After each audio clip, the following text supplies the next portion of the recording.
everyone, and happy Filipino American History Month!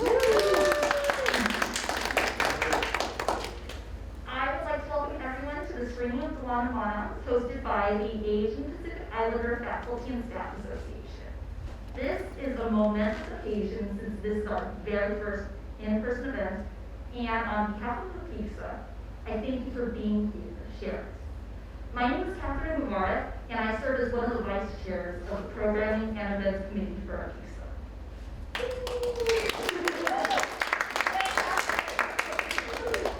Before I go on any further, I'd like to acknowledge the indigenous land that we share. The USC campuses were built on the sacred and unceded land of the Tongva people. We honor the Tongva and all indigenous people, past, present, and future, and their continued survival and contributions to our society. We share this acknowledgement to bring life to their history and affirm our commitment to social change. For those of you not familiar with APIFSA, we are a relatively young organization here at USC. Part of our inception arose out of seeking social change and kinship due to the mass shooting in Atlanta in March of this year. The shooting included the deaths of 6 women of Asian descent. In the backdrop of that was the increased visibility of violence perpetrated against the Asian community, particularly our elders. This urgency brought many members of the API community and its allies together under the leadership of our co-chairs, Grace Ryu, who is with us tonight, and Linda Trong for the founding of APIFSA. Since our first meeting on April 9, 2021, many of us in the API community and our allies came together to give each other a space to reflect, get organized, and essentially come together to find hope, progress, and solidarity in these times. So far, our members have done a ton of work to build foundations of this organization through networking and growing our mindsets to help us with the work of advocacy and alliance building. A few of our efforts have come together in our social hours and the Colleagues Tagalog initiative. We are working to do more, and I am proud of the progress we have made in such a short period of time. This is a collective effort on the parts of many passionate individuals, and we are just getting started.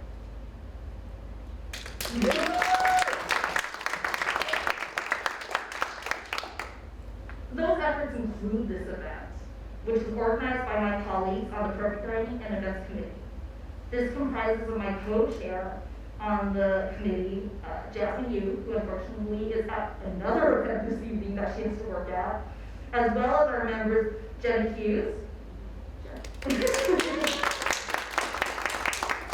Bree Russell, and Christine Shaw.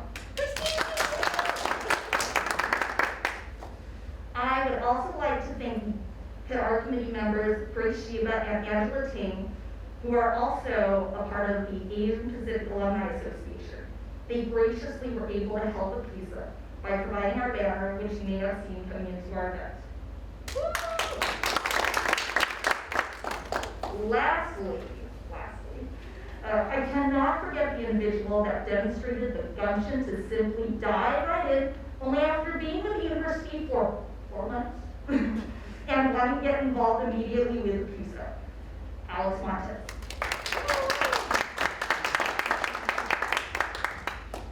He is a huge part of why we are here together today, and I am very grateful for his enthusiasm and his presence. So, without further ado, here's Alex to introduce our program.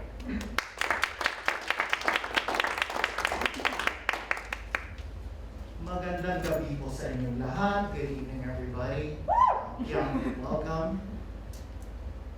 We're really here today to celebrate Filipino American History Month. Some facts about Filipino Americans: we're actually the second largest Asian American group in the United States, I think behind Chinese Americans. And in California, we're one of the, I think, third largest ethnic groups as well. And so, yeah, actually there's close to 4 million Filipino Americans. Yeah, huge number.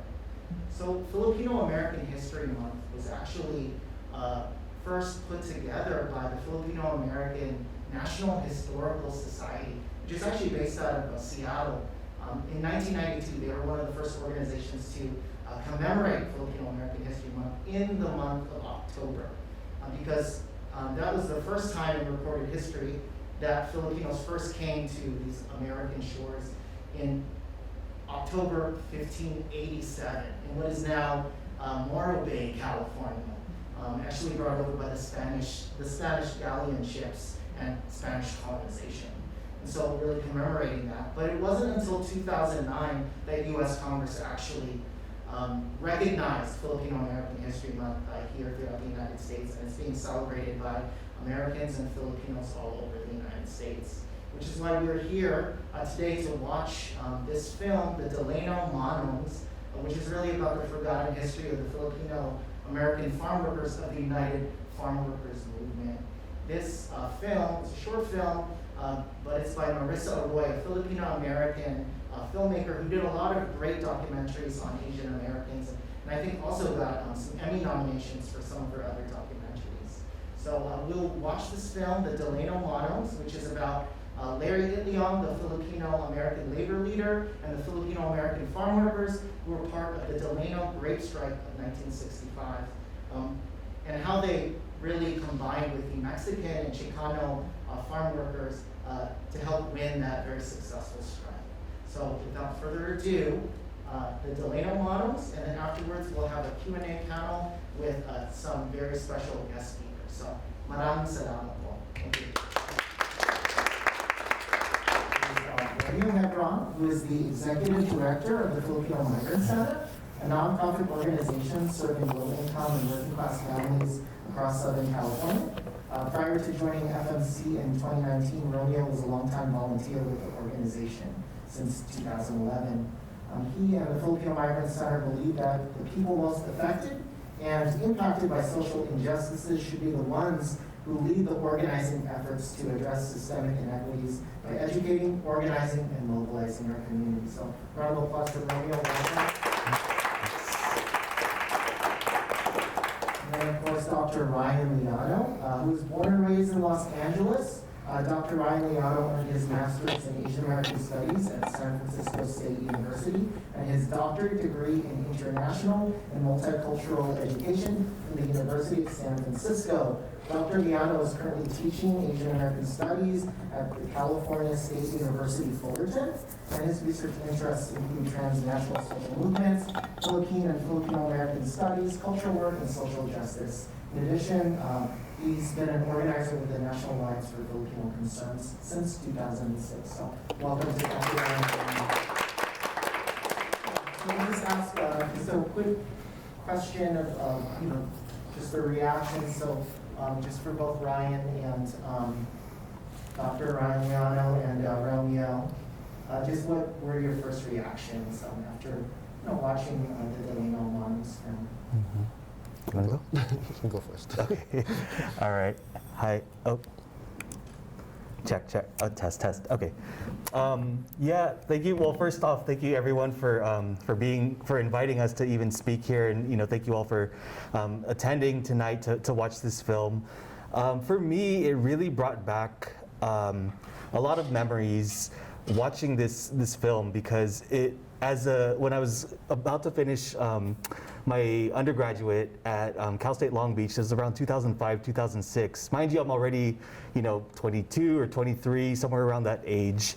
Up until that point, until I found out about the Manongs, I had no clue about the history of Filipinos in California, right? So growing up, and then I also grew up north of Santa Barbara in some of those towns, those farm towns. And so to me, it really just opened my eyes to a whole new world of like, wow, I can be proud of being Filipino, because all my life growing up in history books, we never learned anything about our history, not in the Philippines, and then let alone here in California and the area where I actually lived and grew up, right? So that actually, learning about that was really important, because it helped change my career trajectory as I was about to graduate college. I was like, you know what?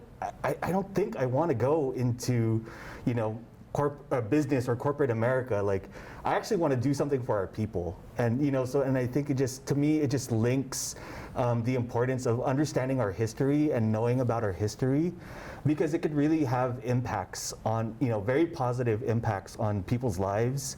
And it can answer a lot of questions. I think, for many of us, whether we're APIs or people of color, or if we come from marginalized communities, we have this sense that we're not enough, or that we don't belong, right? Or that we're just taught different messages. And so to me, it was very empowering.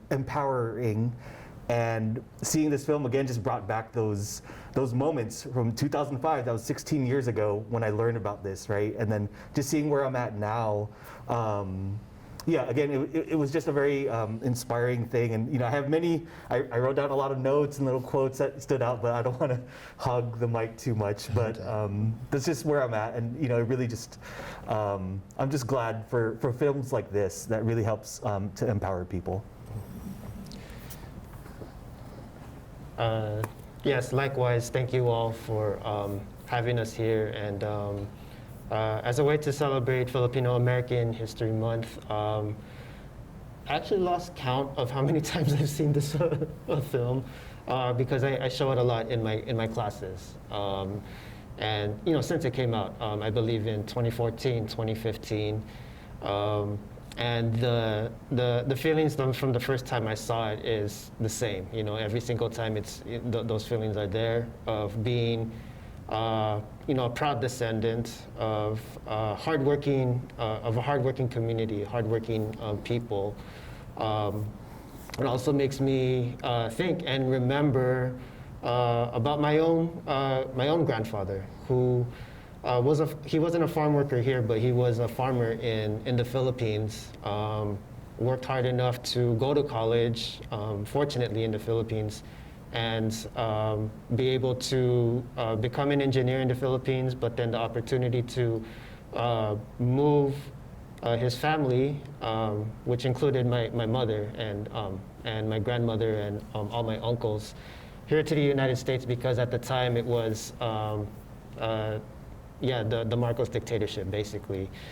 So that future of what's going to happen, continue living in the Philippines was uncertain. So the opportunity for them to migrate to the United States came. But even though he was a successful engineer and still at the end of the day would work in his garden, because he grew up in a farm, he didn't have the same job here. But he still worked hard, to provide a college education for, all of his kids. He ended up becoming a repairman at a hospital, the hospital that I actually was born in here in Los Angeles. So it makes me, think of that he experienced occupational downgrading, but was still proud of the work he did, and was still remembered his roots as a farmer in the Philippines, that at the end of a long days of work, he would always be at his garden, just growing stuff. So there was never a shortage of vegetables for his kids, for his grandkids. So yeah, I remember, that. And whenever I see this film, I see my own, grandfather, how hard he worked to provide for his kids and his grandkids. And also, just also being proud of our history here, not just in the Philippines, but our contributions here in the United States, that is often overlooked and not appreciated enough. So I'm glad, films like this are made and stories continue to be told, beyond even just these films, hoping that even more films get to be made like this, even more opportunities to share stories of that generation, and also of our current generation of Filipino American community, because we're continuing to make history. It's not a celebration of like the history of the past, but also recognizing that history is also being made, presently. Yeah. Thank you. Maybe one last question for y'all, and let's just open up and get some reactions from everybody in the audience. Why is this film relevant today to the API community in 2021, 2022? Whoever would like to start. I think it's really important for this, right? We talked about the the sense of belonging, know your past and your history, right? And connecting it to issues of today, when there's really a lot of worker struggles that are still happening, especially under the pandemic, right? Many workers are being exploited. They're not given the proper PPE. They've been put at risk at the front lines, both retail stores, food service, in hospitals, right? Things like that.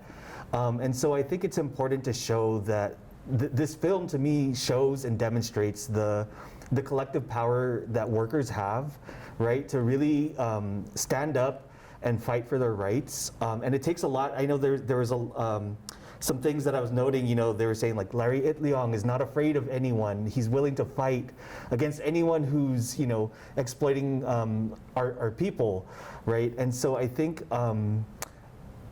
just seeing how, around like with how the API community has been impacted during the pandemic, right? With the recent attacks, I can't believe that was just earlier this year. It felt like so long ago, but it really was just a few months ago, right? And so, and I mean, that's why APIFSA was, formed, right? Out of that. That was very, in a sense, it was inspiring to see, like, the formation was inspired by that. And so I think this film, to me, shows the importance of supporting the working class struggle.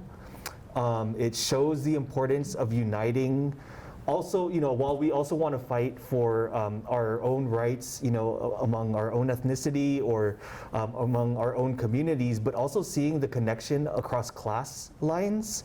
When we see how the Filipino farm workers and the Mexican farm workers were able to unite. They weren't united at first. They had struggles, they had challenges, but ultimately it was saying that, hey, you know what? Yes, or regardless of our race, they were trying to pit us against each other, but it's these growers who are exploiting us and reaping the benefits off of our hard labor, right? And so, to me, it just shows this film is a great example of collective power and collective unity, and then even showing how it garnered national attention. To me, right, and those weren't all farm workers supporting that. That was people just like you and me in this room who were saying like, wow, this is not right. We do want to stand up for it. We want to stand with these workers who are struggling, right? And so to me, it just shows, again, just how can we stand and support the working class struggle, and also trust in workers. Right, like we also come from our own privileged positions, right? But it's it's the workers themselves who can really change, and we can help support that again. So I can go on and on and on, but again, I'll just hand it to Dr. Leano. Yeah. If I remember the question correctly, the importance of films like this, currently, especially for the API community. Because we can actually take lessons from history. We actually learn from lessons from what was done in the past, right? Back then, it was the Filipino farm workers, migrant laborers coming from the Philippines in order to seek, better opportunities to provide for their families back home in the Philippines. Around that time of the strike, it wasn't just migrant farm workers coming from the Philippines to the United States. It became more of a white-collar workers, right? More of the from the professionals sectors, right? Which is why there was a large influx of healthcare workers. There was a large influx of engineers and scientists and construction workers coming into the United States from the Philippines. And those struggles might not be the same sector, but it's the same workers' struggles that they were facing. And we can take lessons from that even now, like what Romeo was referencing, that workers' struggles back then is the same worker struggles that's happening now. And it's only because of collective power and international solidarity, not just among the Filipino community, but our Filipino community across, reaching out to other communities as well to stand in solidarity, just like what we saw in the Delano grape strike, just as we also have seen in the establishment of ethnic studies and Asian American studies and Filipino American studies, so on and so forth. Those things were only accomplished because of ethnic solidarity across all communities. It wasn't and just taking lessons from the farm workers back then, the growers actually didn't start paying attention and actually didn't start getting scared until the Mexicans and the Filipinos actually started unifying. So it's one thing to fight for your own community and your own community struggles and rights and welfare, which might garner some attention, but if you want to really shake things up, that's when you need the unity established across all ethnic communities. Yeah. Maybe we can just kind of open it up if there are any other just kind of reactions from folks here in the room, and just your thoughts, or even if you have any questions for these two. I have a question, and I'm Sure. holding the mic. Yeah. I was just wondering, how do I phrase this? I don't know if there's an answer for this, but why do you think this is a history that's not more widely known and told and taught in schools or in general? It was briefly alluded to in the film, in that during the struggle, mainstream media, specifically the news outlets, the newspapers, the reporters, were flocking towards the Mexican laborers and Mexican farm workers, right? And I'm just using like sociological analysis for this, in that they would naturally gravitate towards them because at the time, the Filipino farm workers were really, really advanced in age and also had maybe some hesitancy on the part of the reporters to talk to them, right? And so, of course, at that time, all the attention was being given. All the interviews were being conducted with the Mexican farm laborers, right? That plays actually a big role. It was alluded to very briefly, but it actually played a big role as to why there wasn't enough attention being given. And it just started, this trend of the Filipino contribution to that movement being pushed aside and largely forgotten, as I was the title of the film, The Forgotten Generation, right? So that's one explanation. There's like a larger, more drawn out explanation, but for the sake of tonight, I hope that answers at least part of the question. Yeah.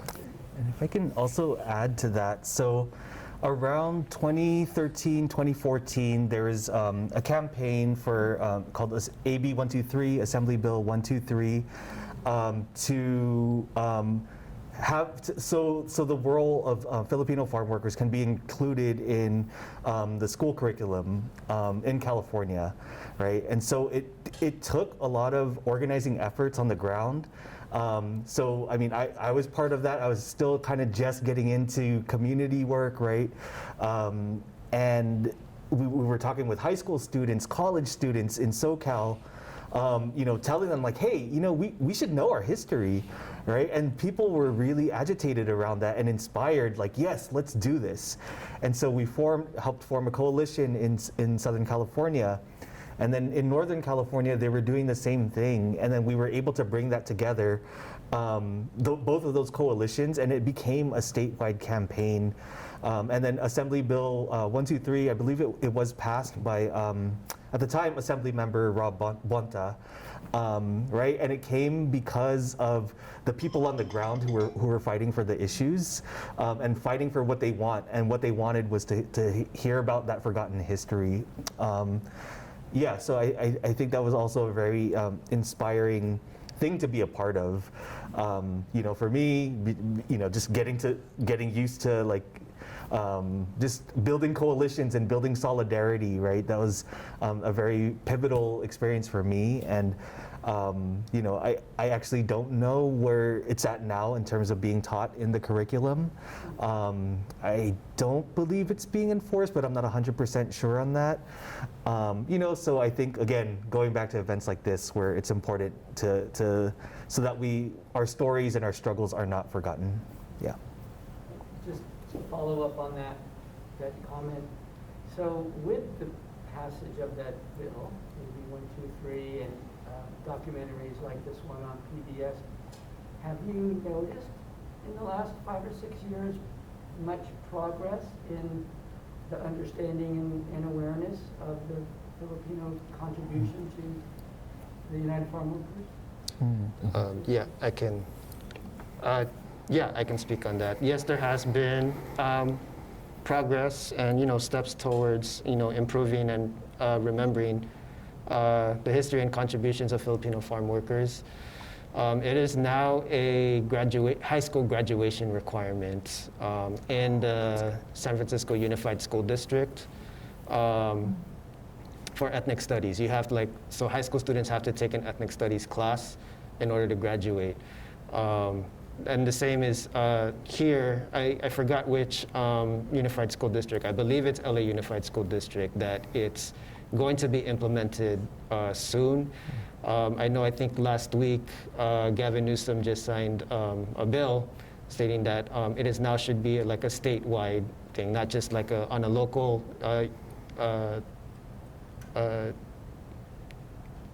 not on a local level, but on a statewide level of a ethnic studies requirement. And I can actually speak for the CSU system since I work in it. It is now a requirement, like a graduation requirement, that part of your general education units includes ethnic studies. So there is progress in terms of getting that history included in that. Right. Now, in terms of implementation, there is a working group, coming up with to make sure that yes, it's passed, yes, it's now a requirement, but we want to make sure that what's being taught is actually the correct things that are being taught, and it's actually coming from the people who are actually there, and the historians and the scholars and the community organizers who were working on this, preserving this history, and not by somebody else who doesn't even know what happened. Yeah. Right? Yeah. Oh, that's great. Yeah. I have a quick comment here. I think what's happening is that a lot of this history usually gets passed on from generation to generation. And I think what's happening is that like the older Manongs, there's not many left. I recently went to a funeral in Pismo Beach, and the memorial service was over at the Filipino Community Center in Pismo at Grover Beach. Mm-hmm. And I think that that the struggles they had, they would tell their children, hey, don't end up being like us and working in the field. We want you to continue and progress and go to school. Don't be us, And so now my nieces who are graduating from high school, they don't even know what exactly happened when the Manongs were in the fields. That history is gone, and I think mainly because the Manongs just didn't want them to be put through it. Mm-hmm. That brings up a great point. I think it's really it can be a very cultural thing where we don't, maybe we're not, older generations, right? Or maybe they're not as open with sharing, right? And because it can also be tough to relive that trauma, right? And so, we also, but yeah, I think to me, it just reminds me of like just grilling and pressing my family members.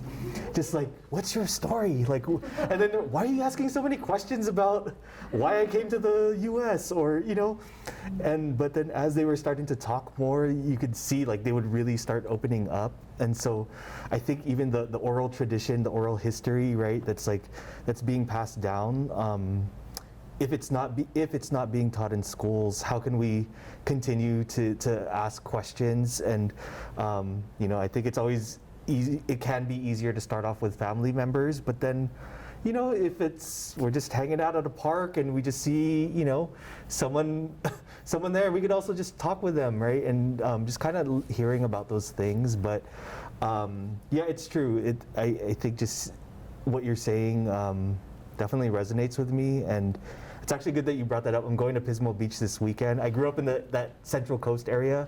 I didn't know there was a Filipino center around that area, so I will be checking that out. Thank you. Yes. I have a quick question. Maybe this might be for more for Dr. Leano, but please feel free to give me your insight as well. But I wonder if you feel like there is a a drive to include Tagalog more as a foreign language in the high school and possibly college level. I did notice in the film that they mentioned that language ended up being a benefit for them, for the community, to kind of create unity among the farm workers originally, and then a challenge when they needed to outreach to the Mexican farm workers where they did not have a common language. Do you feel like that there is a press for that, and if that would help create more awareness and more understanding of the histories? I know in some high schools that have a significant Filipino population or is located in a predominantly or substantial Filipino community, members do have a Tagalog class. But those are very rare and far in between, right? Even less so at a college level. The first community college I taught at, or one of the first community colleges I taught at, City College of San Francisco, fortunately did have one. Because San Francisco, Daly City, is very densely populated by Filipino Americans, right? I don't know where it's at now. I know they have their own, thing going on. I haven't been able to keep in touch with that. I do hear a lot, from my students as well. Like, I wish there was a Tagalog class or a Filipino class, Filipino language class. I wish I could talk to my elders in Filipino. I wish I could talk to my parents in Filipino and not just hear it when they're mad at me. Yeah. And it takes more, it's going to take like a concerted campaign to have something like that established. I've seen job postings, across colleges and universities for somebody who can teach Filipino language or Tagalog, but the requirements are so high. Like, you need a degree in linguistics. I'm like, there's no linguistics thing in Tagalog, so it's already like you're leaving out an entire, like a huge pool of people who can, teach it.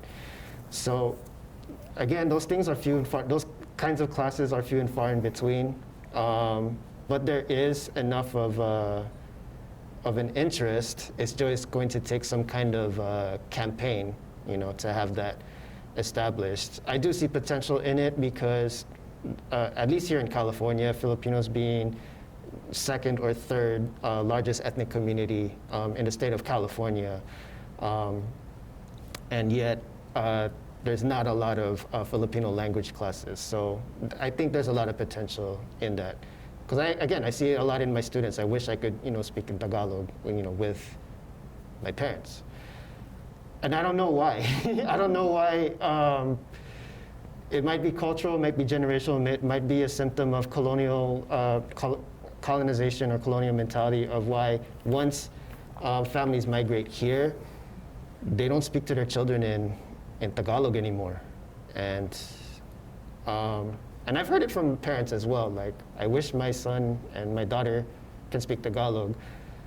But deep down in me, I was like, well, start talking to them. Because, I see it also, with in the Mexican community, that language, the Spanish language is spoken at home, quite often. Maybe it is a symptom of colonization, why that's not the same for the Filipino community, that once they migrate here and set roots here, the language gets lost for some reason that I've yet to find out why.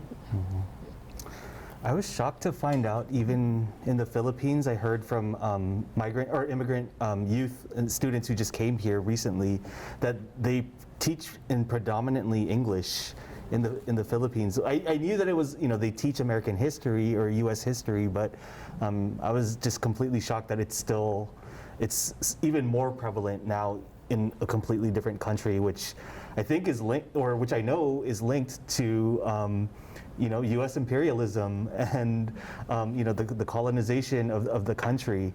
Even though it's not technically a colony, right? If there's still very much a lot of political, military, and economic influence, that the U.S. has in the Philippines. So, yeah. Any other last thoughts or any other kind of last questions or even last thoughts from our panelists?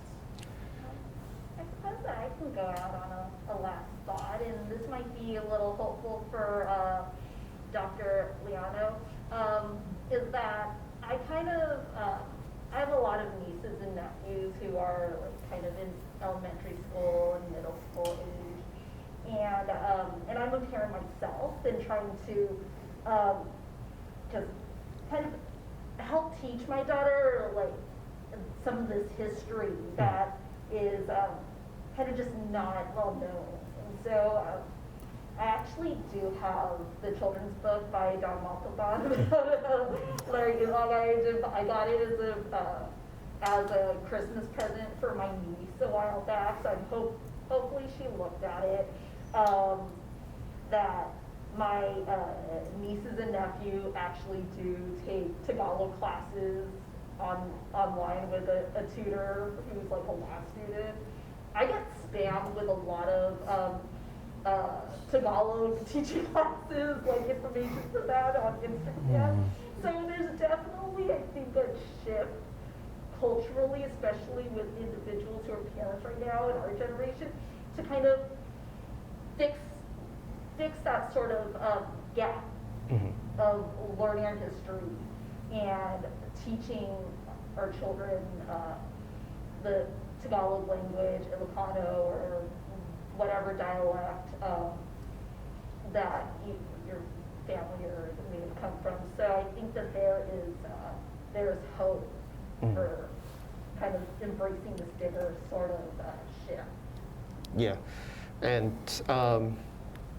fun fact, Don Mabalan was actually one of my mentors. The late great Don Mabalan was actually one of my mentors, and I'm glad she wrote, helped curate that book. But to also speak on that and how, just from personal experience, I didn't actually grow up speaking Tagalog. My parents didn't talk to me very often in Tagalog. I actually learned Tagalog not really from a class. I did take a class in the Philippines. I did a study abroad program there.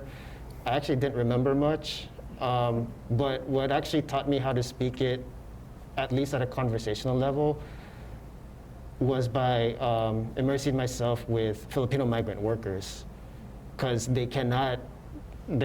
English is actually very hard for them, so I kind of just dove in the deep end of the pool and it just really forced me to practice. And in many ways, the community actually taught me how to speak our language. And so I think the same needs to be done for the younger generation. We just need to cultivate and normalize speaking to each other in our native tongue, whether that's Filipino, Tagalog, Bisaya, Cebuano, so on and so forth, and Ilocano. It's not just Tagalog, by the way. there's like a lot more. So yeah. Great. Thank you so much, everybody, for coming out here today.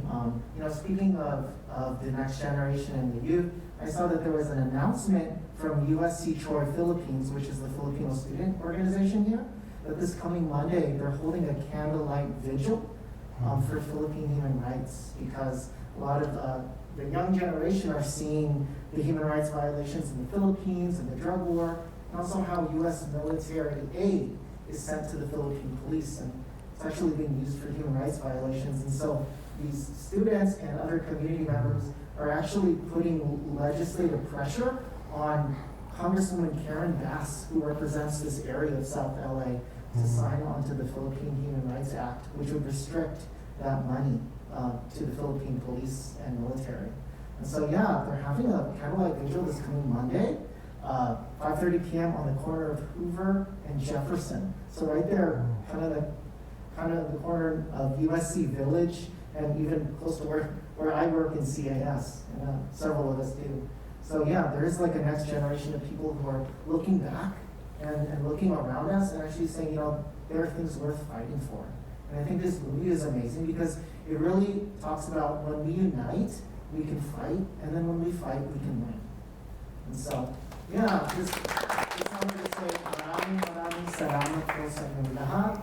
Thank you everybody for coming out to the APIFSA Filipino American History Month celebration and Delano Manongs film screening. And we'll see you at the next event. And it's just amazing to bring APIFSA and all of our friends and family and supporters together. So thank you and have a good night.